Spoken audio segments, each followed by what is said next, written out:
Assalamualaikum warahmatullahi wabarakatuh. Halo teman-teman, kaifa halukum?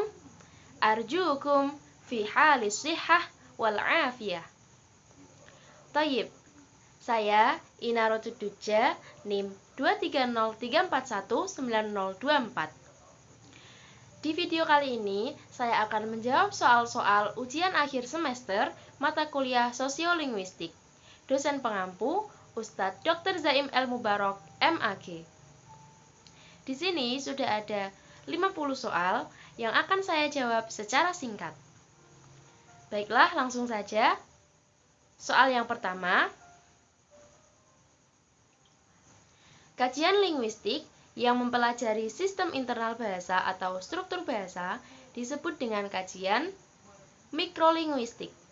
Mikrolinguistik atau linguistik mikro adalah cabang ilmu linguistik yang konsen kajiannya pada sistem internal bahasa. Soal yang kedua, kajian bahasa yang lebih memperhatikan perangkat tingkah laku bahasa lazim dimasukkan dalam kajian sosiolinguistik. Perangkat sistem yang abstrak dan seragam bagi semua pemakai bahasa disebut juga dengan langue. Langue adalah keseluruhan sistem tanda yang berfungsi sebagai alat komunikasi verbal antar anggota masyarakat yang bersifat abstrak. Bahasa adalah suatu bentuk tingkah laku budaya manusia, berarti bahasa itu heterogen. Variasi bahasa yang digunakan dalam stratifikasi sosial dikelompokkan pada kriteria tertentu, kecuali kriteria material. Nah, variasi bahasa dalam stratifikasi sosial itu dikelompokkan pada kriteria ekonomi, kriteria sosial, dan kriteria politik. Dalil bahwa bahasa adalah bentuk tingkah laku budaya manusia, berarti bahasa itu heterogen. Sosiolinguistik yang memusatkan perhatiannya pada penggunaan bahasa dalam sosial budaya disebut etnografi komunikasi. Sosiolinguistik yang berupaya memberikan pengorganisasian penggunaan bahasa dan perilaku terhadap bahasa yang lazim diterima dalam masyarakat tutur lazim disebut dengan sosiolinguistik deskriptif. Dimensi kajian bahasa dalam sosiolinguistik berhubungan dengan variabel sosial dan linguistik. Variasi dialek sosial yang dianggap berfungsi dalam masyarakat disebut sosiolek. Sosiolek yaitu ragam bahasa yang terkait dalam suatu masyarakat sosial tertentu. Fungsi bahasa yang bertindak untuk mengawasi serta untuk mengendalikan oleh Halliday dimasukkan dalam fungsi regulasi. Bilingualisme setara adalah bilingualisme yang tingkat penguasaan bahasanya sama. Salah satu contoh situasi penggunaan varian bahasa jenis ragam tidak baku dalam situasi diglosia yaitu pilihannya A. Dia pergi ke Jakarta. B. Dia pergi beneran ke Jakarta. C. Kemarin dia pergi ke Jakarta. D. Dia benar-benar pergi ke Jakarta. Pertanyaannya, salah satu contoh situasi penggunaan varian bahasa jenis ragam tidak baku dalam situasi diglosia adalah jawabannya B. Dia pergi beneran ke Jakarta. Pada masyarakat bilingual, diglosia terkait dengan pilihan bahasa tinggi dan rendah. Salah satu contoh penggunaan ragam atau bahasa tinggi adalah penggunaan komunikasi kedinasan, percakapan dengan teman, dalam syair, dalam novel. Jawabannya A. Komunikasi kedinasan. Bahasa Indonesia baku mempunyai ciri-ciri berikut kecuali digunakan dalam A. Dalam wacana teknis, B. Dengan orang yang dihormati, C. Dalam komunikasi resmi, D. Dengan teman sekantor. Jawabannya D. Dengan teman sekantor.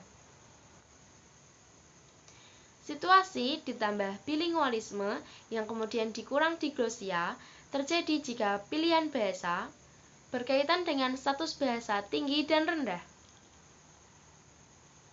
Situasi diglosia bilingualisme terjadi jika ada kondisi berikut, kecuali masyarakat menggunakan satu bahasa saja.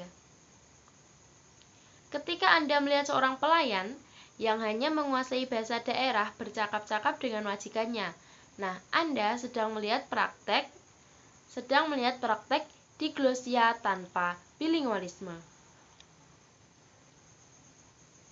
Seorang ustadz sedang memberikan pengajian di Masjid Istiqlal dengan menggunakan pengantar bahasa Indonesia dan bahasa daerah. Ustadz tersebut sedang melakukan praktek bilingualisme dan diglosia. Mengapa masyarakat tutur itu dapat berbentuk? Karena kebersamaan dalam kode-kode linguistik. Kompleksnya masyarakat tutur ditentukan oleh banyak dan luasnya variasi bahasa. Masyarakat tutur yang besar dan beragam memperoleh verbal repertoirenya dari interaksi verbal langsung dalam kegiatan. Penamaan bahasa masyarakat tutur, seorang tutor dilandasi oleh kriteria pelapisan sosial berdasar pada kriteria intelektual. Masyarakat tutur yang memiliki kompetensi berbahasa lebih dari 3 bahasa atau lebih termasuk masyarakat tutur multilingual. Yang termasuk masyarakat tutur berdasarkan ketaatan beragama adalah A. Khutbah Jumat, B. Khutbah Natal, C. Istighosah Kubro, D. Majelis Taklim. Jawabannya D. Majelis Taklim.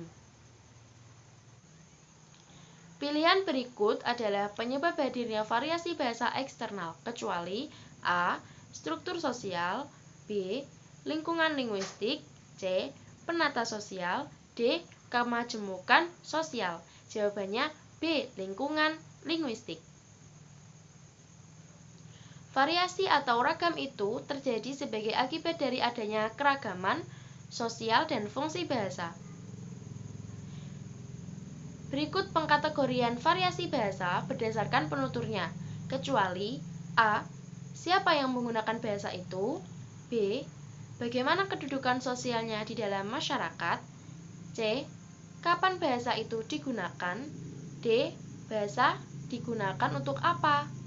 Jawabannya D. Bahasa itu digunakan untuk apa? Dialek Banten dan dialek Cirebon termasuk bahasa yang sama, karena kedua dialek tersebut berasal dari bahasa Sunda. Penggunaan kronolog dalam masyarakat pada kurun waktu tertentu akan tampak berbeda. Perbedaan ini paling tampak pada segi leksikon. Perubahan penggunaan kronolog dalam masyarakat pada kurun waktu tertentu telah terjadi akibat perubahan sosial budaya, ilmu pengetahuan, dan teknologi. Sosiolek merupakan variasi bahasa yang menyangkut masalah pribadi para penuturnya, antara lain keadaan sosial ekonomi. Perhatikan kegunaan bahasa para buruh, pedagang kecil, para guru, para mubalek, dan para pengusaha. Anda pasti akan menangkap variasi bahasa mereka yang berbeda antara satu dengan yang lainnya. Perbedaan bahasa mereka adalah karena faktor lingkungan pekerjaan. Bahasa Jawa, bahasa Sunda, dan Bali mengenal unda-usuk. Unda-usuk adalah variasi yang berkenaan dengan tingkat kebangsawanan. Contoh kosakatanya yaitu mati, mangkat, B. Mati, wafat, C. Mati, meninggal, D. Mati, pulang ke rahmatullah. Jawabannya adalah A. Mati, mangkat. Akrolek merupakan variasi sosial yang lebih tinggi atau lebih bergengsi daripada variasi sosial lainnya. Salah satu contoh akrolek yaitu dialek Jakarta. Seorang peneliti sedang menganalisis hasil pembahasan penelitian nilai budaya sastra lisan Banyumas. Agar sastra lisan Banyumas bisa dilestarikan, maka kaitannya dengan kebudayaan, bahasa berfungsi sebagai pengembangan kebudayaan.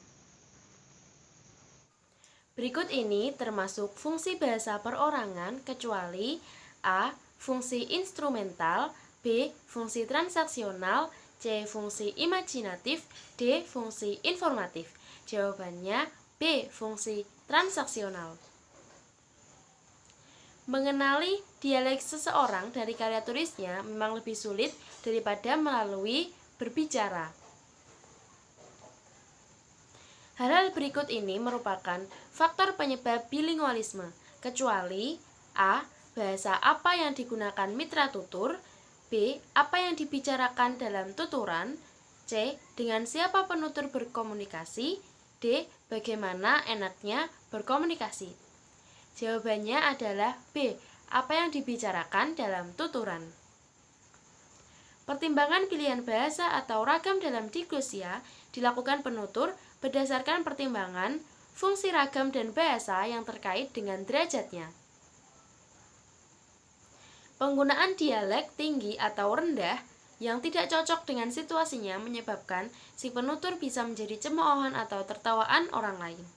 Kasus ini perlu dipertimbangkan jika situasi perintah pada pekerja digunakan pilihan bahasa tinggi.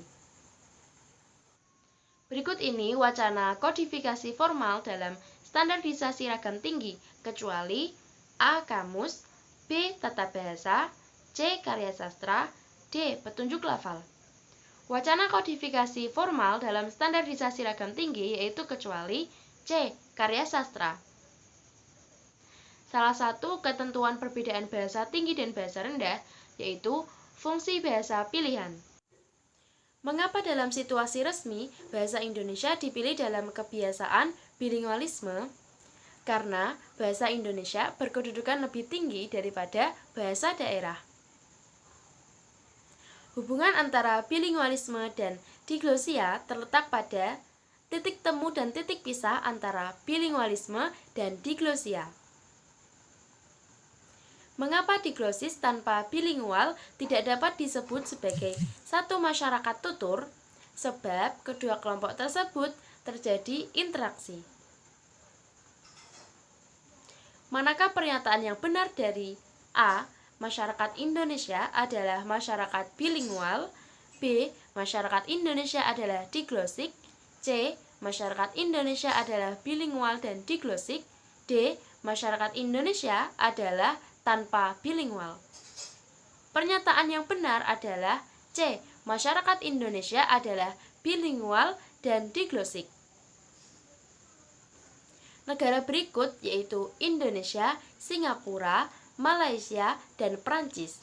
Manakah yang tidak menggunakan bahasa mereka sebagai alat komunikasi dalam kesatuan kedaulatan? Jawabannya B. Singapura. Fishman mengatakan bahwa bilingualisme adalah karakteristik kemampuan penggunaan bahasa yang individual. Berdasarkan tingkat keformalannya, variasi bahasa tersebut termasuk ke dalam ragam santai. Baik teman-teman, alhamdulillah 50 soal telah terjawab secara singkat. Hadza kafa minni idza wajadtum al-khata' min qawli wa min suluki wa ana atlubul 'afwa minkum. Syukran katsiran ala husni ihtimamikum.